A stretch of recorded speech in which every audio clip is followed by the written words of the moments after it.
ప్రతి ఇంట్లో కూడా నీకు 15,000 నీకు 15,000 నీకు 15,000 అని చెప్పి రామానాయుడు గారు చెప్పారు.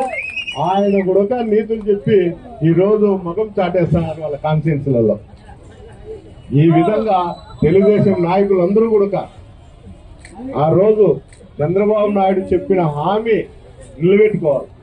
నిలబెట్టుకోకుండా కొనిచ్చి తెలుగుదేశం ఎమ్మెల్యేలంతా కూడా ప్రజల మీద పడి ప్రజలతో నానా ఇబ్బందులు గురి చేస్తూ ఇబ్బందులు పెడతారు. అయ్యా ఈరోజు యువత పోరు ఉంది, యువకులకు ఉద్యోగాలు ఇవ్వండి, నిరుద్యోగ వృద్ధి ఇవ్వండి, ప్రతి నెల 3,000 రూపాయలు మీరు ఇస్తామని చెప్పారు. స్కీములన్నీ చెప్పినారు. ఈరోజు ఏ గోశాల కూడా లేదు. ఎలిమెంటరీ స్కూల్ అమ్మఒడి చెప్పి ఇచ్చినారు కానీ అది పూర్తిగా కూడా ఇవ్వడం లేదు. స్కూళ్ళల్లో ఇంగ్లీష్ మీడియం కూడా లేదు. అంటే జగన్మోహన్ రెడ్డి గారు ప్రవేశపెట్టిన ఏ కార్యక్రమం అన్నా కానీ అమలు పరచకూడదు, దాంట్లో ఏదో ఒకటి పొరుగు పెట్టి చేయాలనే ఒక ఆలోచన తప్ప చంద్రబాబుకు వేరే ఆలోచన లేదు. ఈ రోజు పరిస్థితి అయ్యా అందరికీ యువకులకు ఉద్యోగాలు ఇవ్వండి, నిరుద్యోగ వృత్తి ఇవ్వండి అని చెప్తే ఆయన లోకేష్ బాబు చూస్తే అదేందో బుక్ పెట్టుకున్నాడు, రెడ్ బుక్ అని.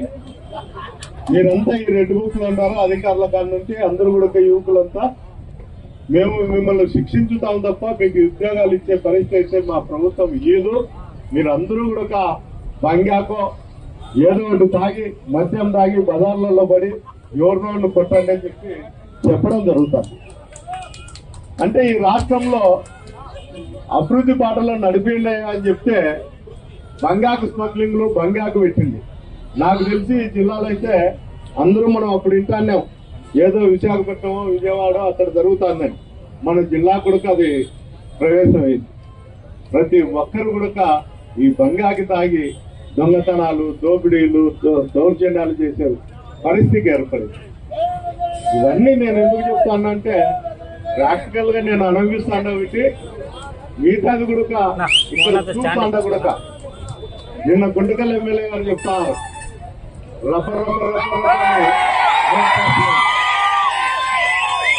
అయ్యా జయరాం గారు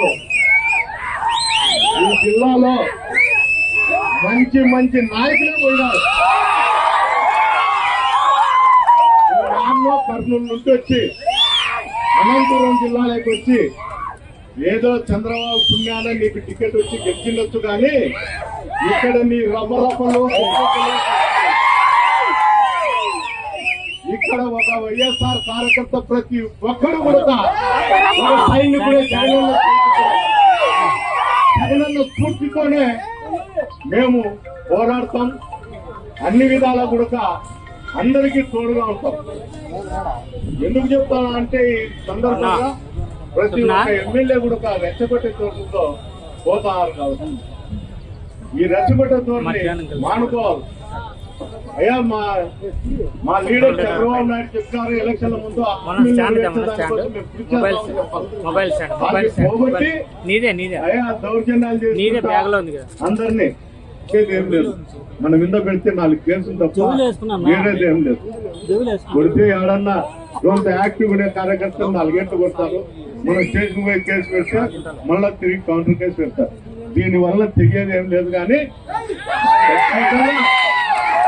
ప్రతి ఒక్క యువకుడు, ప్రతి ఒక్క కార్యకర్తకు నష్టం వచ్చినా ఏదన్నా వచ్చినా కూడా రోడ్డు మీదకి వచ్చి మనం ధర్నాలు చేసి స్ట్రైకులు చేస్తే మనకు జోలికి ఎవరన్నా రావాలన్న కూడా ఆలోచనలు వస్తుంది. ముందు ఐకమత్యంతో పనిచేస్తాం. మనకు ఎన్నెన్ని ఉండొచ్చు, కనీసం మన ఆలోచన ప్రకారం ప్రతి ఒక్కరూ ఐకమత్యంతో మనకు నష్టం జరగకోకుండా. Please subscribe .news.